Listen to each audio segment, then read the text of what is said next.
Nous allons maintenant voir la deuxième technique utilisée en laboratoire pour préparer des solutions. C'est la technique de la dilution. Donc pour réaliser une dilution, nous avons besoin d'une solution concentrée appelée solution mère.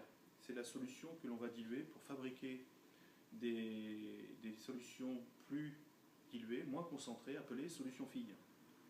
Donc pour ce faire, j'ai besoin d'un petit peu de matériel, donc de la solution mère, un bécher pour verser la solution mère, une fiole jaugée pour permettre la dilution, une pipette jaugée, une poire à pipeter et de l'eau distillée pour réaliser la dilution. Donc dans un premier temps, je vais verser de la solution mère dans le bécher. Alors le bécher est gradué de 25 en 25 ml. C'est une graduation purement indicative, mais vous savez que vous devez vous servir de la quantité dont vous avez besoin, plus un petit peu de marge. Donc ici, je vais verser environ la moitié entre la base et 25 ml, plus un petit peu de marge.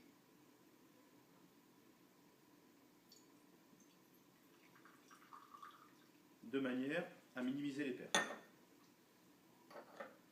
Je vais donc prélever 10 ml de solution mère, en partant du principe qu'ici, je vais réaliser une dilution de 10, c'est-à-dire que je vais diviser par 10 la concentration de la solution mère.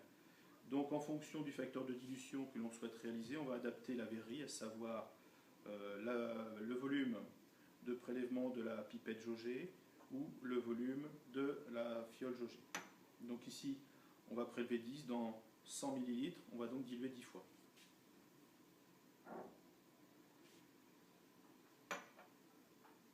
Donc j'incline le bécher de manière à ce qu'il y ait toujours du liquide à l'endroit où se situe l'extrémité de la pipette jaugée.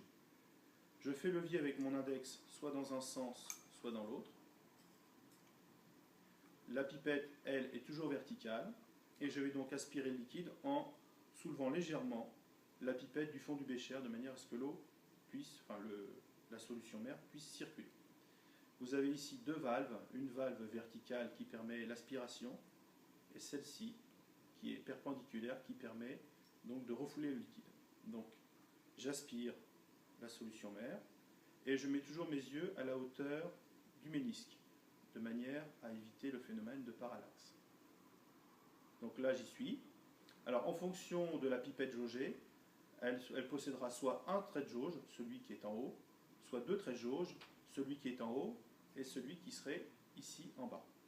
Le volume indiqué sur l'ampoule tient compte des deux traits de jauge s'il y en a deux. À savoir que si vous voulez expulser le volume indiqué sur l'ampoule, il faudra arrêter l'expulsion au niveau du deuxième trait de jauge. Cette pipette jaugée ne possède qu'un seul trait de jauge, donc je vais me contenter d'expulser la totalité de la solution mère qui est à l'intérieur de la pipette jaugée. Donc,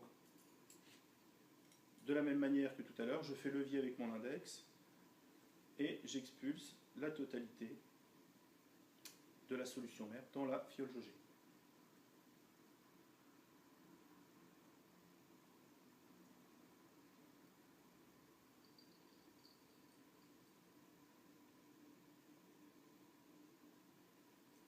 Une fois que cette opération est réalisée, il ne me reste plus qu'à remplir jusqu'au trait de jauge avec de l'eau distillée. Alors cette technique, on l'a vue ensemble la dernière fois, c'est la même que pour la dissolution. Donc je remplis assez vite aux 3/4 l'ampoule.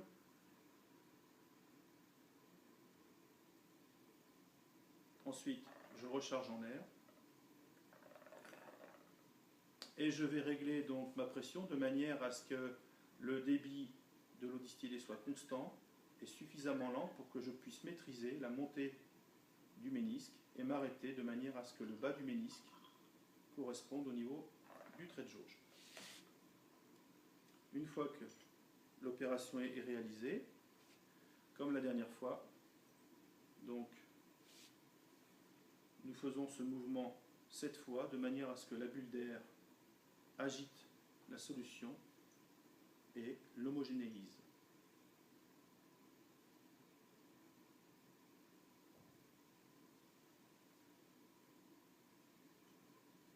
Voilà.